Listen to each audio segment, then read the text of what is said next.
também desafiar. Eu creio que todos passaram por essa experiência. Quem aí já viveu a experiência do primeiro amor aí? Fala sério, é uma experiência maravilhosa ou não é? Uns viveu, outros ainda, continua vivendo. Mas irmãos, tantos que viveram, quantos que estão vivendo, sabe que é uma experiência sobrenatural. É ou não é, querido? Meu Deus! Eu lembro, Santarém, converti, entreguei minha vida a Jesus, e eu falei: Deus, usa a minha vida para fazer missões, para pastorear, para fazer o que o Senhor quiser. Você já fez isso? Quem fez isso aí? Deus respondeu? Sim ou não? Deus responde, rapaz. Diga para a pessoa que está do seu lado, olha na bola dos olhos dele e fala assim: rapaz, Deus responde. Mas nem sempre como a gente pensa ou quer, é ou não é? Irmãos, eu falei sério que eu queria ser usado. E Deus falou: então, meu filho, eu vou te usar. Eu falei: é mesmo, Deus? Então usa a minha vida. Deus falou: sim. Vai começar na selva amazônica, nos planaltos e nos ribeirinhos. Eu falei: peraí, Deus, peraí. Foi tão rápido, Senhor. Tem alguma coisa errada. Deus falou: não tem não, está certo. Falei: não, Senhor, quando eu falei, usa a minha vida, eu estava pensando em Tóquio, Nova York, Londres, Berlim. Deus falou: não, meu filho, você vai chegar lá, mas depois que você passar pela Amazônia. Sabe, irmãos, deixa eu te falar uma coisa. O melhor lugar para nós estarmos é no centro da vontade de quem? Vira para essa pessoa que está do seu lado e diga para ela: meu querido, o melhor lugar onde nós devemos estar é no centro da vontade de Deus. Você está aí? Se você está aí, dê uma forte salva de palmas para ele. Aleluia! Deixa eu te falar, geração poderosa. Nem sempre aonde Deus quer que nós venhamos começar é o lugar que nós gostaríamos de estar. É ou não é? Deus está falando em grego aí contigo? Quem aí já teve essa experiência de estar em um lugar que Deus quer, mas não foi bem o lugar que você gostaria de estar? Tem alguém aí? Irmãos, eu falei: Deus, não tem como a gente mudar o decreto, não. Ele falou: não, eu vou te usar muito, rapaz, mas você vai começar na Amazônia. Eita, irmão. Eu falei: tá bom, Senhor, já que é assim. Irmãos, e foram muitas experiências. Quem aqui já trabalhou na selva com tribos indígenas aí? Tem alguém? Levante a mão, irmão. Eu estou vendo que Deus vai enviar muita gente daqui, pastor.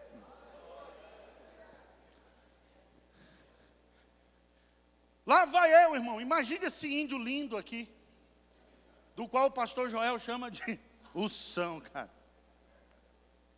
Imagina essa coisa linda, vestida com aquelas tanguinhas. Ai, mamãe. É, meu irmãozinho. Eu aceitei a proposta. Me taquei no meio daquela selva, irmãos. Através de um trabalho voluntário, na época, do Hospital Geral de Santarém. E eu me taquei para aquela selva, querido. E eu comecei ali fazer muitos trabalhos de vacinação e outros trabalhos. Então, tantos barcos quanto aviões, helicópteros, levava a gente para o meio daquela selva. Você, estava perdido na selva, de repente aparecia um lugarzinho, aí você descia ali, era ali uma tribo indígena, era ali uma comunidade ribeirinha, planaltina, e ali, irmãos, eu ia para fazer o serviço voluntário de 5 dias, eu trabalhava ali 3 dias, fechava tudo, e eu ainda fugia dali, levava um quase tradutor, porque não tinha tradutor 100%, e ainda descobria uma outra tribo, e ainda evangelizava, passava dias lá, irmãos, eram umas experiências muito doidas, cara. Desafio você a fazer também. Já está rindo, né? Só que é o seguinte, irmão, agora você imagina quase 30 anos atrás, as tribos hoje estão muito sofisticadas, estão ou não estão? Você já vê o cara com calção já de homem branco, camisa de homem branco, já está com um celular do lado, notebook. Ei, rapaz, as tribos estão bem sofisticadas. Mas naquela época, irmão, não existia disso não. E aí, a maioria dessas tribos tinha seus rituais. Então, querido, olha, tinha um ritual da selva, talvez você já viu em algum programa aí, né? O cara tem que rasgar a selva, irmão, igual um ratinho, sai do outro lado todo rasgado, irmão, tem que carregar tora nas costas, tem que, irmão, e tem que vencer o maior e o melhor guerreiro dele. É mole, que é mais? Você está aí, pastor? Você quer ir lá também? Outra hora, irmão, para você ser amigo da tribo, você tem que nocautear o melhor guerreiro dos caras. Irmão, peraí. Falei, não, peraí, eu sou de Deus. Eu sou da paz, eu não vou nocautear ninguém. Irmãos, cheguei numa tribo, e aí o tradutorzinho falou assim, olha aí, ele está falando que você vai ter que lutar com o melhor guerreiro aí. Falei, não vou fazer isso não. Ele falou, então preste bem atenção, viu? Se tu não te tornar amigo, nem eu vou me tornar amigo, eles vão querer matar a gente. Porque terra de índio, irmãos, é neutra. Se eles decidirem matar alguém, já era, meu irmão. Então, olha só. Ele olhou para mim sério e falou, olha, eu acho melhor tu derrotar o guerreiro do cara. Eu falei, você está falando sério? Ele falou, tô. Quando eu olho, irmão, lá vem um tampinha desse tamanho. Eu olhei para ele e falei, rapaz, é pecado bater em criança. Tu não está vendo aí o tamanho do cara, rapaz? Irmãos, lá no norte é uma coisa muito engraçada. É 1,5 m. Quando um nasce e chega a 1,51 m, a família toda faz festa, porque nasceu um grande na família. Olha só. Eu falei, rapaz, não vou bater nesse cara não. O cara já estava perto de mim. Pum. Eu voltei e falei, vai ter que fazer isso mesmo. O cara me deu mais uma aqui, pum. Irmão, quando eu voltei, eu já dei, pum. Pergunta para a pessoa que está do seu lado aí, você conhece o que é ira santa?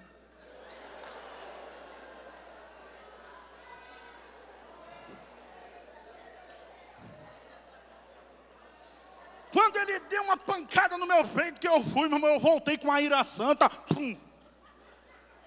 Ele ficou meio assim, atordoado, eu peguei ele pelo pescoço, dei um mata-leão. Tu tá seguro até passar a ira santa.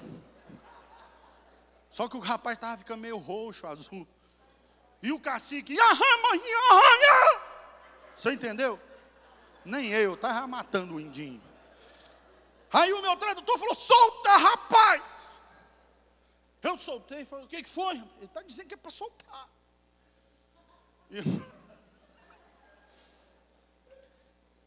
Você não quer ser missionário? Quem quer ser missionário aí, irmão? Você não é uma geração que quer ser usada por Deus. Cadê a geração que quer ser usada por Deus? Aqui! Se Deus falar que tu tem para a Amazônia, tu vai para a Amazônia. E eu ainda te ajudo, eu te levo. Eu faço questão. Porque lá eu já sou amigo. Agora você não.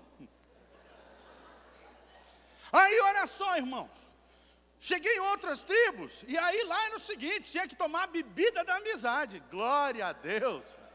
Falei, até que enfim. Negócio de ficar correndo no meio da selva, carregando tora, meu irmão. Nocauteando os irmãos. Agora eu vou tomar a bebida da amizade. Vira para a pessoa que está do seu lado e fala assim, meu irmão, nunca subestime nada em missões. Ah, eu não como isso. Eu não como aquilo. Vai te pegar e vai pegar um bocado. Irmãos, esse tipo de missionário, eu não como isso aqui. Não se preocupe não. Se preocupe não, missionário. Teu dia vai chegar. Vai em nome de Jesus. Olha só, irmão, eu falei, então vai ser fácil. Me levaram lá para Maloca. Lá estou eu, chega uma índia, chega um índio, chega outra índia. E aí o meu quase tradutor, que era de outra tribo, falou, ele está falando que é para você descer com ele. Eu falei, tudo bem. Aquele índio bonito, né, irmão? Reluzente, com aquela tanguinha linda. Descendo lá para o riozinho. Aí eu vou descendo para o riozinho, de repente, irmão, começa um fedor. Meu Deus do céu, deve ter morrido alguém aqui, só pode. Não, irmão, era um buraco que eles tinham cavado, feito um poço. E aí jogaram muita mandioca. E apodreceu tudo aquilo lá, irmão. Então as moscas ficavam voando por cima. E aí, de repente, cheguei lá perto daquilo, quando a índiazinha pegou uma maniva grande assim e espremeu na cuia. Eu falei, essa bebida já não está com cara de que vai prestar.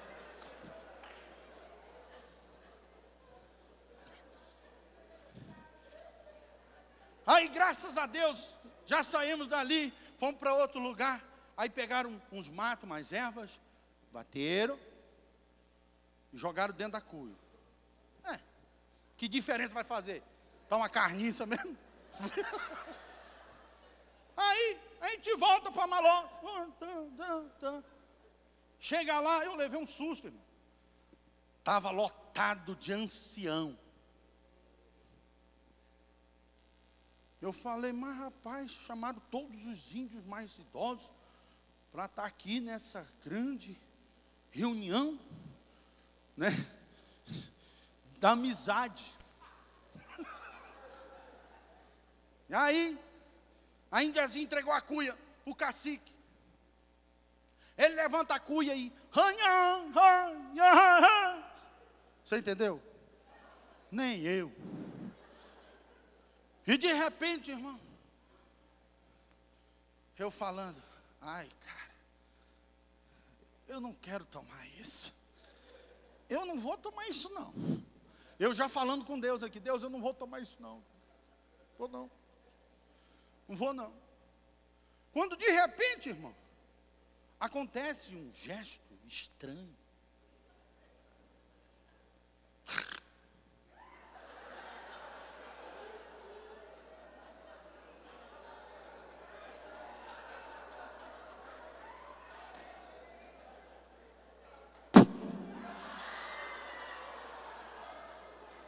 Está vendo, Deus, como eu tinha razão? Ele avacalhou a bebida. Eu não vou mais tomar isso, não. Aí, irmãos, eu pensava que o meu espanto era grande. Quando ele passa a cuia para o próximo.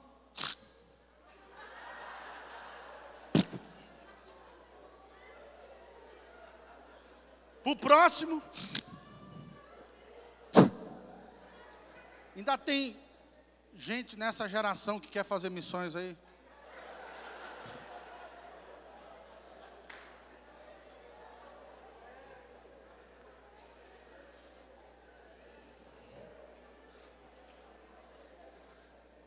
Olha aí. A cuinha rodou, irmão. Voltou para a mão do cacique. Eu já estava decidido, não vou tomar essa porcaria não. Virei para o quase tradutor e falei, ó, pode esquecer, meu irmão, dessa tribo nós não vamos ser amigos não. Ele olhou sério para mim e falou, preste bem atenção. Aqui é terra neutra, se eles quiserem matar a gente, eles matam. É melhor ser amigo. Eu comigo falei, vou tomar nada. Sabe, querido? Ele vira aquela cuia para o meu lado e fala, não entendi, foi nada. Eu estava anestesiado, irmão. Aquilo era tão traumático, que eu não já prestava mais atenção em nada, eu não bebo.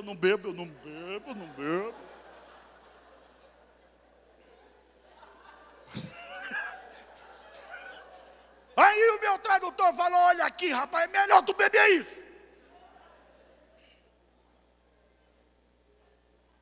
Eu falei, eu não vou tomar. Ele falou, irmãos, isso era questão de segundo. Eu falei, ó, eu não vou tomar. Ele falou, pô, então se considere morto. Aí que eu fui entender o que é terra neutra, irmãos. Aí que eu fui entender que a minha vida estava ali num fio. E se me matasse ali, ó, já era, o problema era meu. Aí eu clamei Jesus. Jesus, se for possível, passa de mim essa cuia.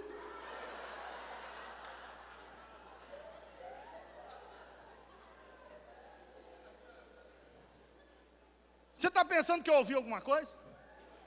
Não ouvi nada. Quem cala? Falei, mas rapaz, o senhor me traz de lá, me põe no meio dos índios, está torcendo pelos caras.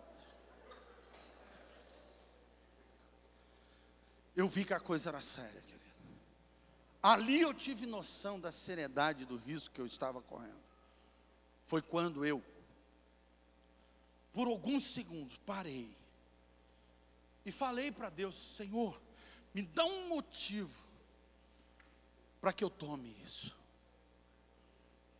Sabe, queridos, eu já fui em Israel, já fui em Jerusalém, já fui em toda aquela região lá, turística, por onde Jesus passou, tive experiências maravilhosas, mas até então, naquela época, eu não tinha ido.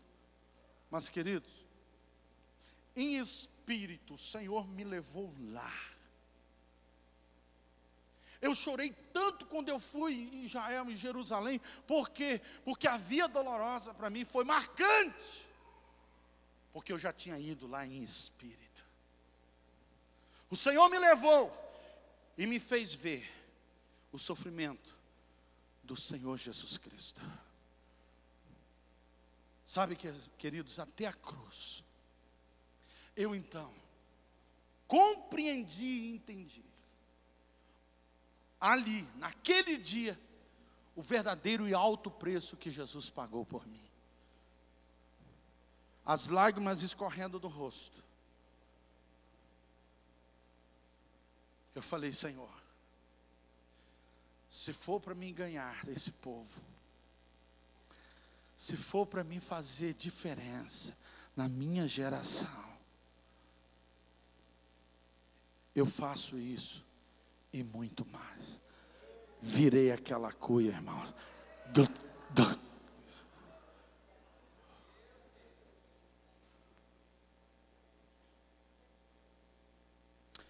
Deixa eu te falar. Foram ribeirinhos, foram planaltos, foram tribos indígenas.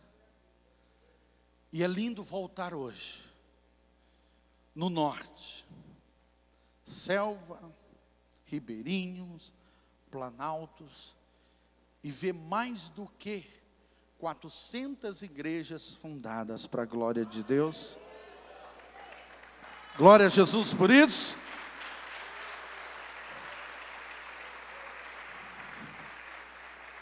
Eu quero ser claro para você. Eu cooperei. Eu ajudei. Mas na Amazônia há uma equipe muito grande, irmãos, de homens e mulheres que têm decidido fazer a diferença nessa geração. Que não fica dando desculpa para Deus. Deus, usa a minha vida, usa a minha vida. Mas ali não. Qual é o bairro mais tenebroso da tua cidade? Hã? Você sabe o nome. Senhor, eu quero ser grandemente usado por Ti, mas ali não. Olha para a pessoa que está do seu lado, na bolota dos olhos dela, e fala assim: meu irmão, o melhor lugar para você estar é do centro da vontade de Deus.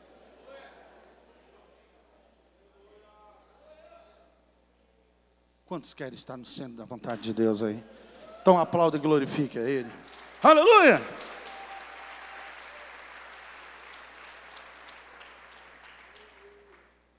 Comecei a fazer esta obra que poucos faziam. Aí, irmãos, porque tem isso também, né? Essa geração que nós vivemos tem disso também. Às vezes já começa a fazer algumas coisas, já começa a achar que está fazendo muito. É ou não é?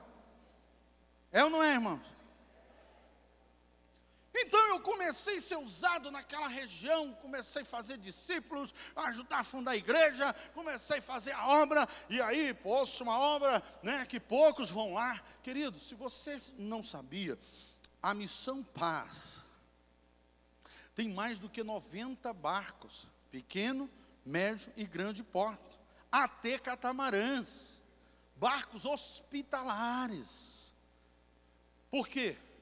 Com os barcos menores, a gente usa e entra em alguns rios e alguns canais, os barcos médios, já lugares mais fundos, e os grandes catamarãs. Então, olha só,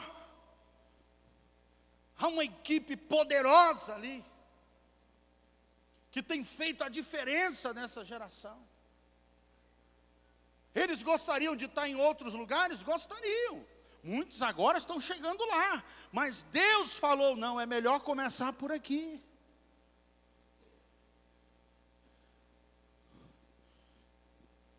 Comece por onde Deus está te pedindo que você comece. Sabe, queridos, por mais terrível que seja esse bairro, essa cidade, essa região, este lugar, Deus está contigo, e aí está toda a diferença. Quem acredita que Deus faz toda a diferença? Não importa, querido. Não se preocupe. Se a tua liderança, ouvindo em Deus, diz, é importante que você vá para tal lugar. Meu querido, descanse no Senhor. Você está pensando que a minha história parou por aí? Não. Começamos o trabalho então de células e discipulado, e o pastor Eibe então nos chama realmente para viver esta visão do MDA. Era um sonho que Deus deu a ele, e ele estava precisando de uma equipe para desenvolver esta visão. E aí o pastor Eibe fala, ó, quero você aqui na cidade. Sabe, querido, aí eu lembro que a célula que eu participava, oh glória, multiplicou. Passamos anos patinando, até que agora deu certo a multiplicação. Tem gente que começa uma célula, já quero multiplicar, já quero... Calma, querido. Existe o tempo de Deus e o modo de Deus. Amém? Fala para essa pessoa aí, calma, irmãozinho, calma. Existe o tempo de Deus e o modo de Deus. Sabe, querido, eu falei, poxa vida, agora eu vou trabalhar só mais na cidade, então agora Deus ouviu o meu clamor. Cuidei daquela célula, e quando essa célula realmente teve condições de multiplicar, e a gente ainda estava aprendendo muito, irmãos, eu falei assim, queridos, nós vamos multiplicar a célula o bairro Jardim Santarém. Aí todo mundo fez assim, ó. E para minha surpresa, no dia da multiplicação, eu falei, quem vai comigo? Deu um passo à frente.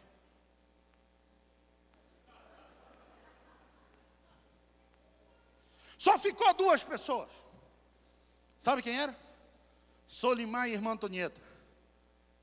Só decidiram ir comigo porque eles já moravam lá.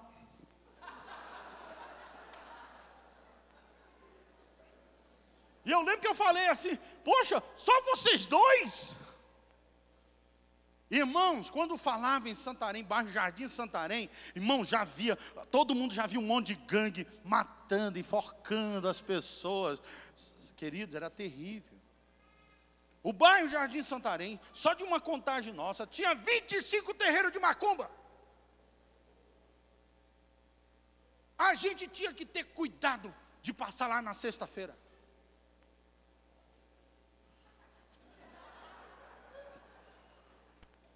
Era um patacutu, que você saía do outro lado assim, irmão.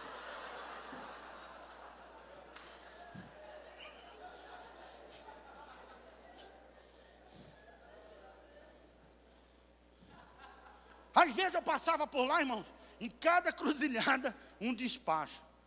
E eu, querido, amo comer uma galinha caipira.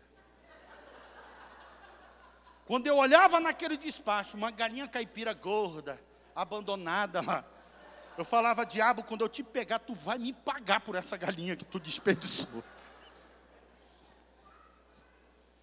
Irmãos, pensando que a coisa ia ficar melhor, hein?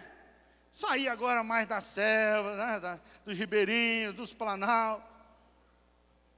Aí o Senhor me envia para o bairro Jardim Santarém, onde ninguém queria ir, para começar uma célula. Marcamos a data, fomos corajosos, eu e aquela multidão de um casal. No dia, na hora. E olha, irmãos, que nós convidamos o bairro quase todo, irmãos. Panfleto. Olha, vai começar a célula em tal lugar, assim, assim, assim. E tá, não, a gente vai estar lá. Chegou alguém no dia?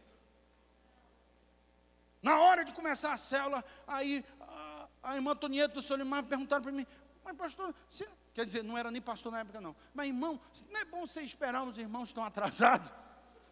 Eu falei, estão atrasados, é verdade. Mas vamos começar no horário, para eles aprenderem a chegar no horário. Chegou alguém? Sabe, querido? Eu então peguei na mão deles e vamos agora é para valer, tá bom. Rapaz, quando eu comecei a orar, parece que alguém pegou no meu pescoço, na minha garganta, começou a apertar, e eu sem fôlego, sem conseguir orar, e eles 2 assim, olhando para mim. Falei, Solimar, está tudo bem com você, irmão? Eu falei, mais ou menos.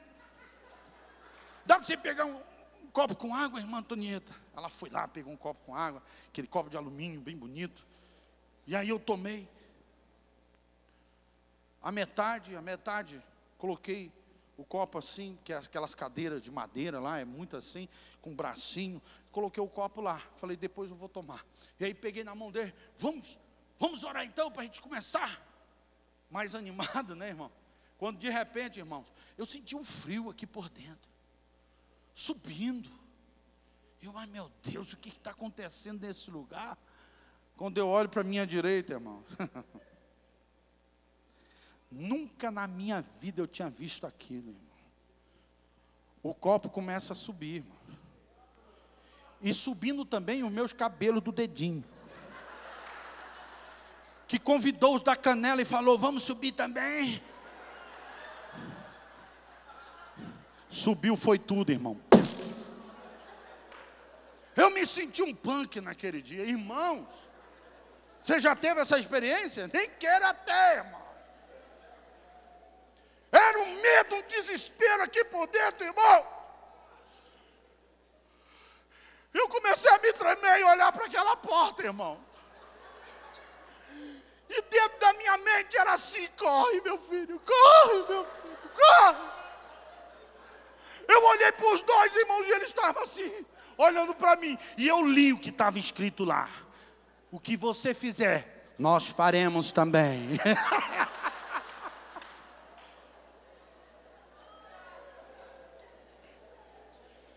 Irmãos, eu busquei fé, coragem, da onde não tinha.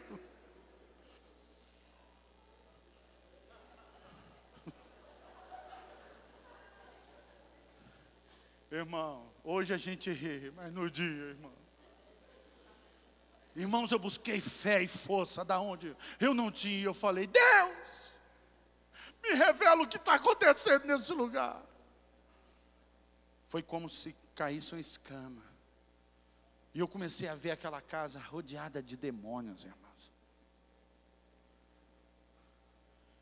Aí Deus me revelou com quem era a minha batalha, com quem era a minha luta. Aquela célula foi do começo ao fim oração. Na próxima semana veio alguém, oração. Por 2 meses oração e jejuando em casa.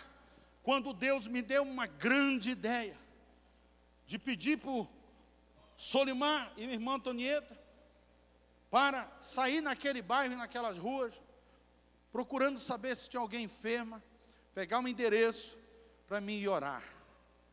E através dessa tática, irmão, por isso que é lindo você estar no centro da vontade de Deus. Nós precisamos ser uma geração que tem o compromisso de estar no centro da vontade de Deus.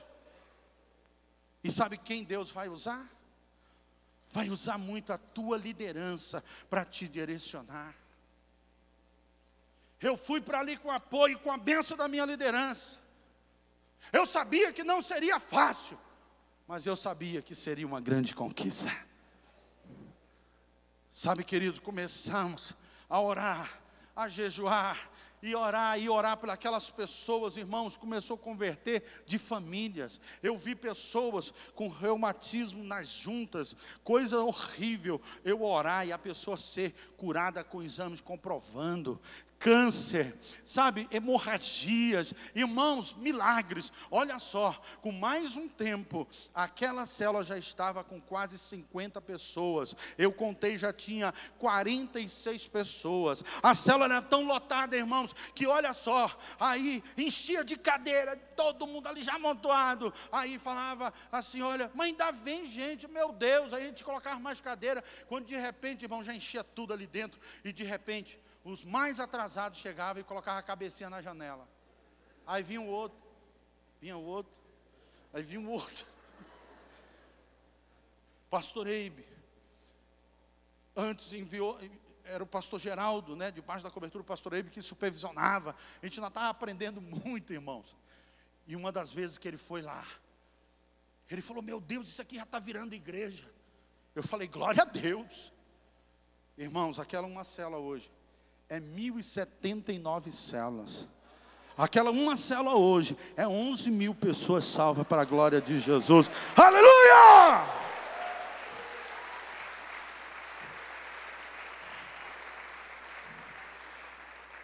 Olha só. Sabe, querido, depois de ser tão usado, lembra? Começa a vir no nosso coração aquele sentimento de que nós estamos fazendo muito, né? Pois esse sentimento chegou. Quando eu fiquei sabendo de um caso, irmãos, sabe, querido, só Deus sabe os riscos que nós corremos na Amazônia. O apóstolo Melvin gostava de dar um devocional para todas as vezes, quase que nós saímos para a Amazônia, para dentro daquela selva, para os ribeirinhos. Eu lembro que ele também falava sempre aquela palavra poderosa, aquele texto poderoso. Ele sabia dos riscos que nós estávamos correndo, mas ele falava: não esqueça, somente uma vida nós temos, e logo ela passará. somente o que fizermos para Cristo permanecerá. Fiquei sabendo de um caso que aconteceu com um dos nossos grandes missionários.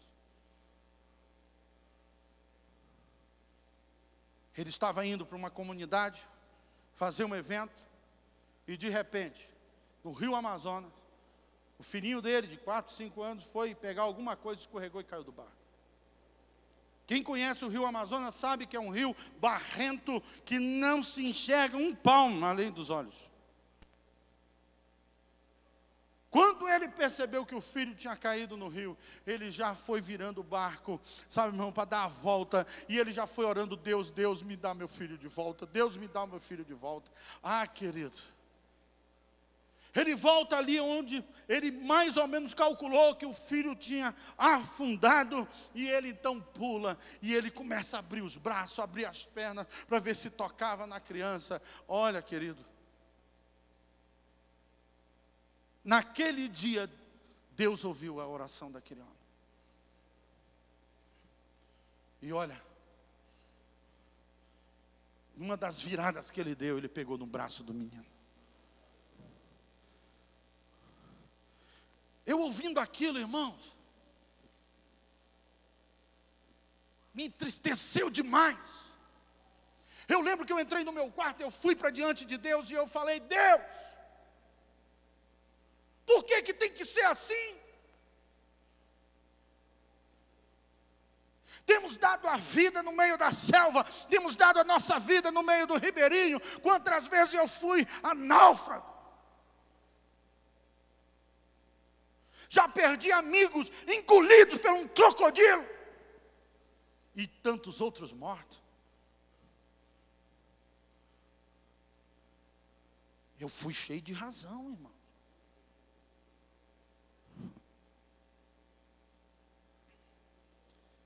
Eu pensava que eu tinha muita razão. Às vezes nós não pensamos assim, hein? Poxa, Deus, eu estou fazendo muito. Sabe o que Deus me falou, querido? Abra sua Bíblia aí em Hebreus aí, rapidinho.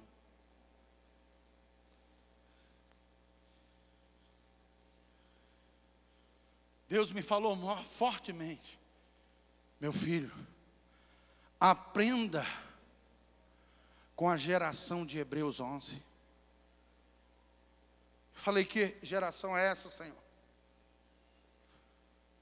Ele falou: conheça lá. Se nós estamos achando que a nossa geração está fazendo muita coisa, você está muito enganado.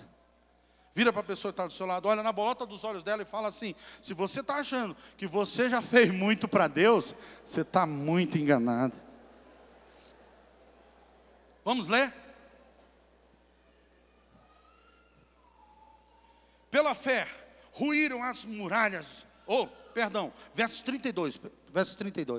Não vou ler aqui do começo. Esquece aí o 31, o 30 e o 31. Verso 32, por favor. E que mais direi? Certamente me faltará o tempo necessário para referir o que há a respeito de Gideão, de Baraque, de Sansão, de Jefté, de Davi, de Samuel e dos profetas, os quais por meio da fé subjugaram reinos, praticaram a justiça, obtiveram promessas, fecharam a boca de leões, extinguiram a violência do fogo, escaparam ao fio da espada, da fraqueza tiraram força, fizeram-se poderosos em guerra, puseram em fuga exércitos de estrangeiros. Mulheres receberam pela ressurreição os seus mortos, alguns foram torturados, não aceitando o seu resgate para obterem superior ressurreição. Outros, por sua vez, passaram pela prova de escárnios e açoites, sim, até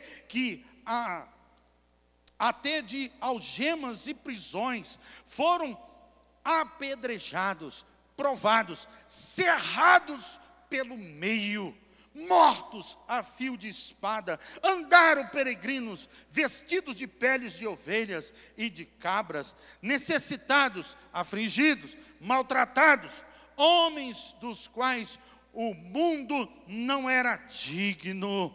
Diga comigo, homens dos quais o mundo não é digno. Diz mais aqui: errantes pelos desertos, pelos montes, pelas covas, pelos antros da terra. Ora, todos estes que obtiveram bom testemunho por sua fé, não obtiveram, contudo, a concretização da promessa.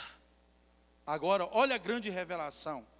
Por haver Deus provido coisa superior ao nosso respeito, para que eles, sem nós, não fosse o que, irmãos? Não fosse o que, irmãos? Aperfeiçoados.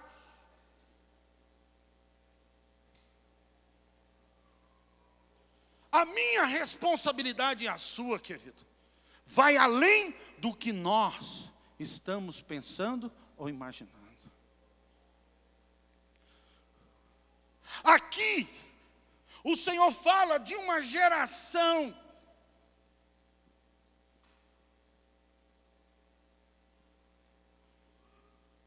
que deram suas vidas, se esforçaram ao máximo. Sabe por quê?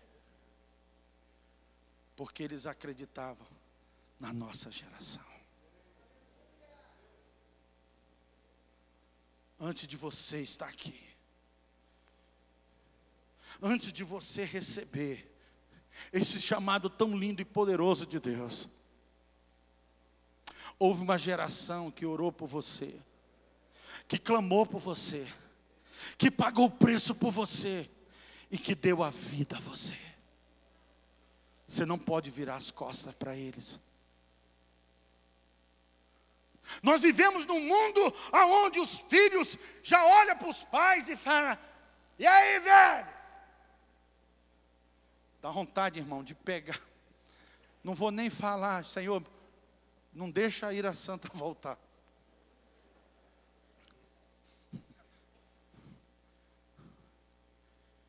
Sabe, querido, que geração é essa? Que vira as costas para aqueles que pagaram tão alto preço pela vida deles. Sabe por quê, irmãos? Que eu já estou aí beirando os 30 anos na paz. Sabe por quê? Como que eu vou abandonar essa geração que a maioria já partiu até para o Senhor e que pagou um preço tão grande pela minha vida, irmãos? Quem eu era, irmãos?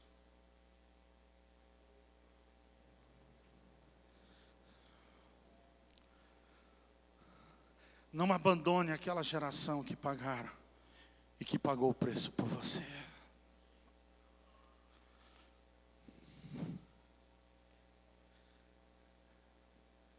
Não importa aonde Deus te colocar, não dê desculpa para abandonar essa geração. Eu estava naquele quarto dando desculpas, quando o Senhor mostra uma geração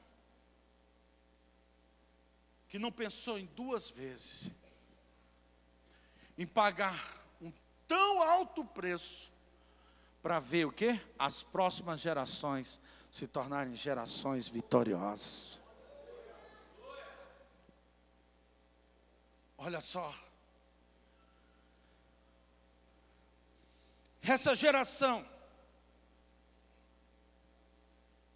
segundo a palavra de Deus, diz que deram um bom testemunho. Pergunta para a pessoa que está do seu lado aí, pode passar os slides, tá, querido?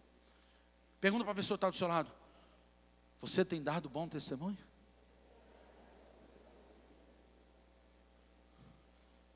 Sabe, querido, A tendência minha e sua é ficar reclamando, murmurando. Meu Deus, por que eu estou aqui? Por que não me usam mais? Por que não me manda para Tóquio, para Nova York? Não, seu cabeção!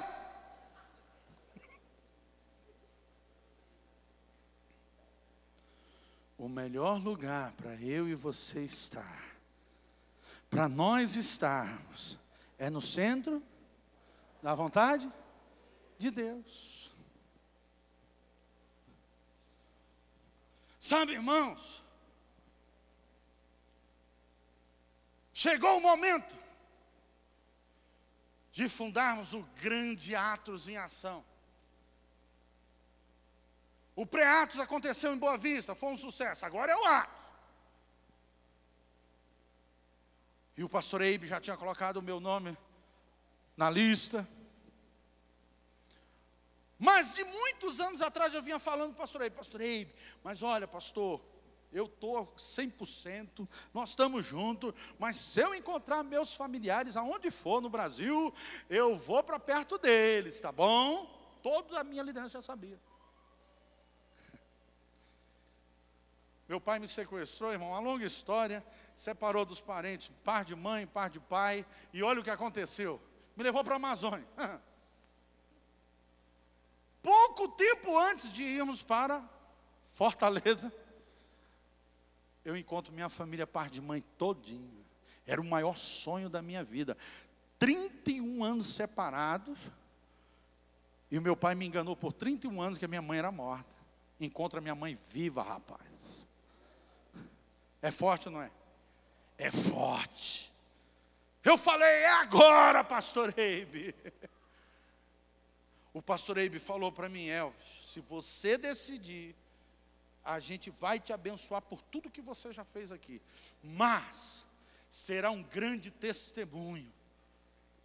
E muito bom testemunho, se você permanecer na equipe, porque isso vai fortalecer a equipe. Se você desistir agora, isso não vai pegar bem.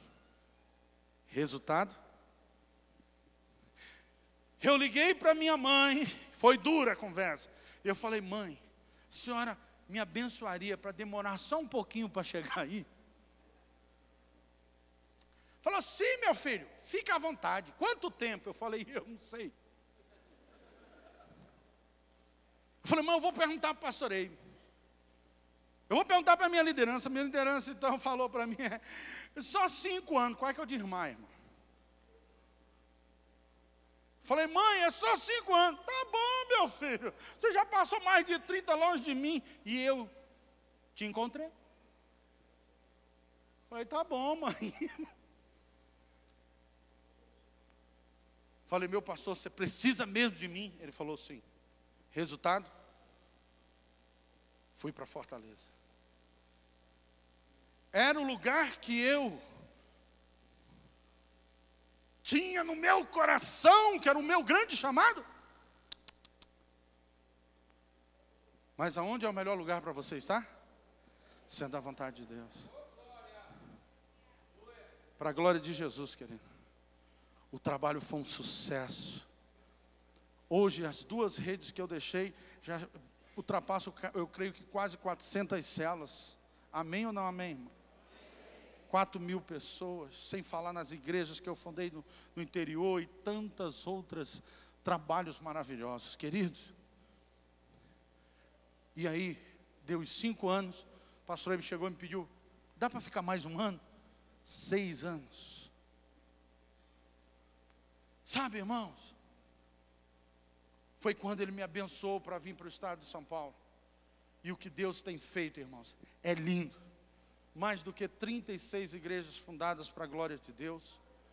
Mas deixa eu te falar, olha, temos que sempre ser uma geração que luta pelo bom testemunho. Apocalipse, a palavra de Deus diz que eles, pois, os venceram pelo sangue do Cordeiro, a palavra e o testemunho. Quem tem dado bom testemunho aí? Não suja o teu nome por bobagem. Não abandone a geração que te gerou. Não abandone aqueles que te dão um DNA. Não abandone aqueles que acreditam em você. Aqueles que têm pago um preço por você. Talvez você estava abandonado. Outros deixaram você abandonado. Outros não acreditaram em você. Mas Deus colocou agora alguém para cuidar de você, para te dar um bom nome, para levar você a dar um bom testemunho. Mantenha esse testemunho, acreditando naqueles que sonham com você. Versículo 39 diz: esses que obtiveram bom testemunho por sua fé. Minha pergunta é: por que um bom testemunho? Olha só no verso 35. Porque recusaram a dar as costas para Deus e aceitaram a morte das mãos dos seus perseguidores, mas não desistiram de abençoar a próxima geração.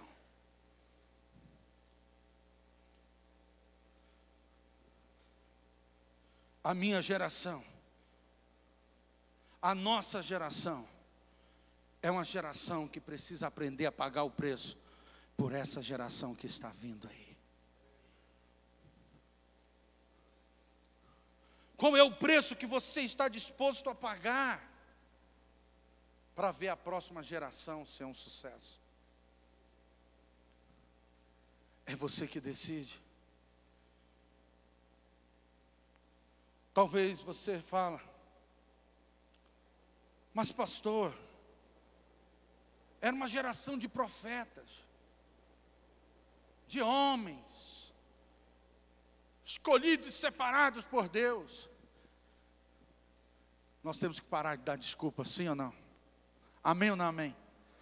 Quem aqui foi escolhido e separado por Deus aí? Dê uma forte salva de palmas a Jesus. Aleluia!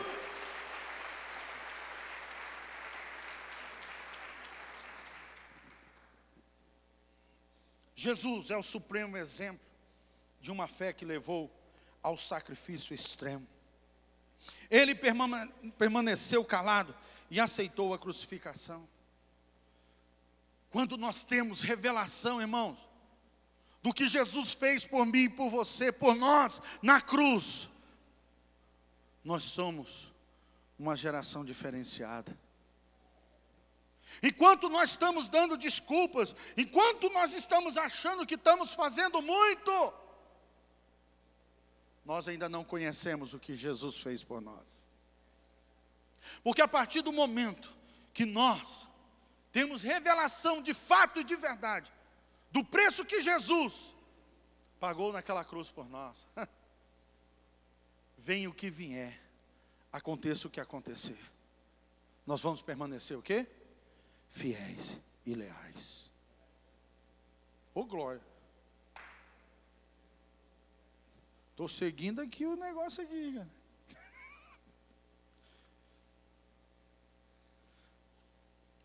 Isaías 53:7 diz: e ele foi oprimido e humilhado, mas não abriu a boca.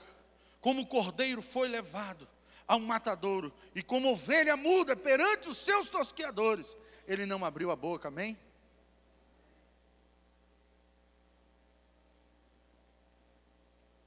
Precisamos parar de dar desculpa e achar que estamos fazendo tanto para Deus. O que nós fizemos e o que estamos fazendo ainda é tão pouco. Seu alvo era a vida e vitória sobre a morte. No versículo 55 de 1 Coríntios 15, diz: onde está, ó morte, a tua vitória? Onde está, ó morte, o teu aguilhão? Jesus, Ele estava disposto a dar tudo por mim e por você. Pergunta para essa pessoa linda que está do seu lado: e você está disposto a dar tudo por uma nova geração?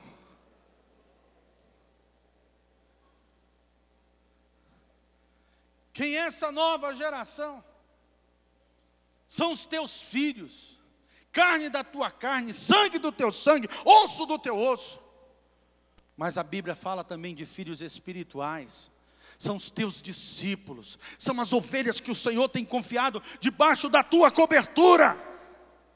Não vira as costas para eles. Bom testemunho. Eu quero que os meus filhos biológicos olhem para mim e falem: o meu pai foi um homem honrado.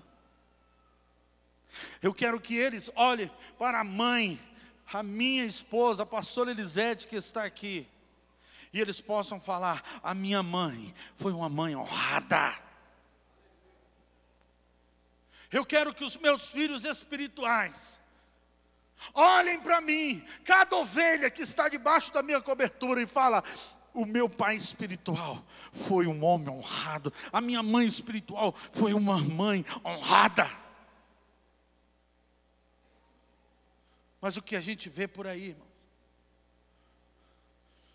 são líderes que estão abandonando os filhos, pais abandonando os filhos, sabe, queridos, pais espirituais, líderes espirituais, abandonando os filhos espirituais, as ovelhas. Sabe por quê? Porque aquela igreja paga um pouquinho melhor, porque ali naquele ministério, se eu abrir o meu ministério e abandonar toda essa história, essa geração, tenha misericórdia, irmãos.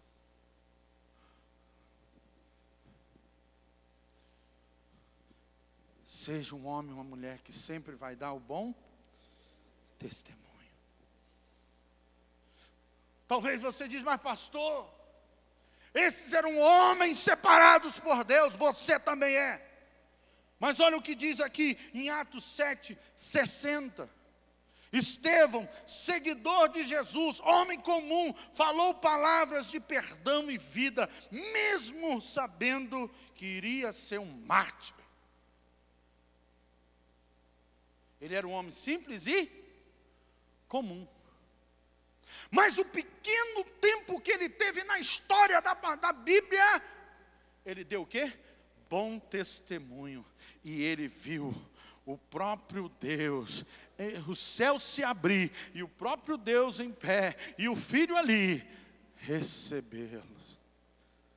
Quem quer chegar no céu com essa honraria aí? Lute, mesmo diante da morte, para dar um testemunho vivo, daquele que vive para sempre. Você pode aplaudir, glorificar ao Rei dos Reis.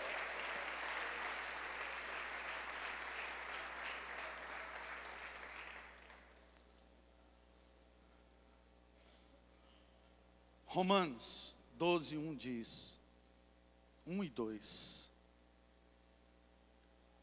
nos desafia a mudar o quê? Nossa mente. Eu quero desafiar você, querido. A próxima geração só será bênção se você pagar o preço hoje. A próxima geração só será bênção se você pagar o preço hoje por ela. Aqui está uma geração, Hebreus 11, que pagou um preço poderoso. E nós temos que seguir o mesmo exemplo. O Senhor quer que venhamos dar nossas vidas, nos esforçando-nos em tantas áreas. Eu coloquei algumas aqui, quero encerrar. Qual foi a última vez que você realmente visitou alguém, uma família, em prol de Cristo? Sabe, queridos, paga um preço, visite, evangelize, ganhe, consolide, edifique, treine, gere outros líderes para liderar, discipular. E fechando, ore e jejue por essa próxima geração. O teu testemunho vai refletir lá. Não reclame, se Deus está te enviando para um lugar aonde você não gostaria de ir. Jonas não queria ir para Nínive, mas o Rei dos Reis e Senhor dos Senhores tinha um propósito. Sabe, querido, por mais que você tente fugir do chamado de Deus, e para longe de onde Deus quer que você vá, você vai dar um balão no mundo inteiro e vai voltar para ali. Hoje, queridos, Deus tem me dado a graça de ir tão longe. Lembra aquelas grandes metrópoles que eu queria ser missionário? Irmão, está chegando, né? Roma, Amsterdã, Berlim. Cadê a turma de Berlim aí? Cadê a turma de... está ali, ó. Tem uma turma aí. Pastor Enedino, ele é um grande missionário poderoso na Alemanha, e ele abriu portas para nós lá, e nós estivemos em Berlim, né? Pastor Joel está aqui, sabe dessa obra maravilhosa. O pastor Luiz, que não está aqui mais, não pôde estar aqui, mas está um trabalho lindo lá. Sabe, queridos, Deus está me levando, mas há um tempo de Deus e um modo de Deus. Fique em pé, queridos, eu quero encerrar orando pela tua vida. Orando pela tua vida.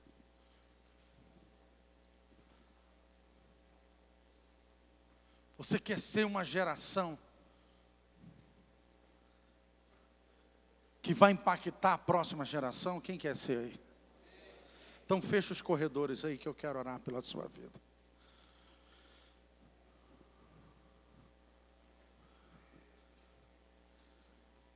Eu gostaria que você fechasse os olhos e falasse para Deus: Senhor,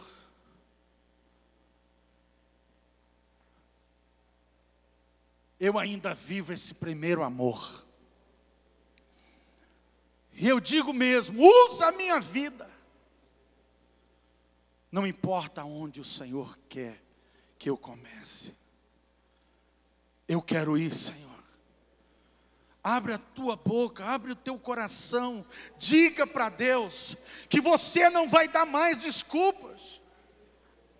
Diga para Deus que você vai fazer a diferença na tua geração, para que a próxima seja uma geração abençoada. Oh Deus, obrigado, porque a geração de Hebreus 11 é uma geração que não desistiu. É uma geração que não achou que estava fazendo muito, mas diante da face da morte, da perseguição, da humilhação, do castigo, eles obtiveram o bom testemunho e não desistiram. Aqui está uma geração que não vai desistir, Senhor. Aqui está uma geração que vai pagar o preço, sim, meu Deus, e que não vai murmurar, mas vai falar: Senhor, eu quero estar aonde Tu estás. Eu quero estar no centro da Tua vontade. Não importa onde o Senhor me enviar, ali darei bom testemunho e abençoarei a próxima geração. Diga ao Senhor: eu quero, Senhor, eu quero fazer a Tua vontade. Eu quero orar, Senhor, abençoando agora cada um desses irmãos poderosos. Senhor, sabemos que as missões começam dentro da nossa própria casa. As missões começam dentro, ó Deus, do nosso lar, na nossa rua, no nosso bairro, na nossa cidade. Deus, envia-os. Esta é uma geração que precisa ser enviada para glorificar o teu nome. Envia-os. E que o bom testemunho seja a marca registrada na vida de cada um. E através do sangue do Cordeiro e da palavra viva do Senhor, eles vão abrir caminho, eles vão deixar legado, eles vão deixar a unção, eles vão deixar o manto para a nova geração. Eu profetizo, eu declaro em nome de Jesus. Quem pode dizer amém? Quem pode dar uma forte salva de palmas?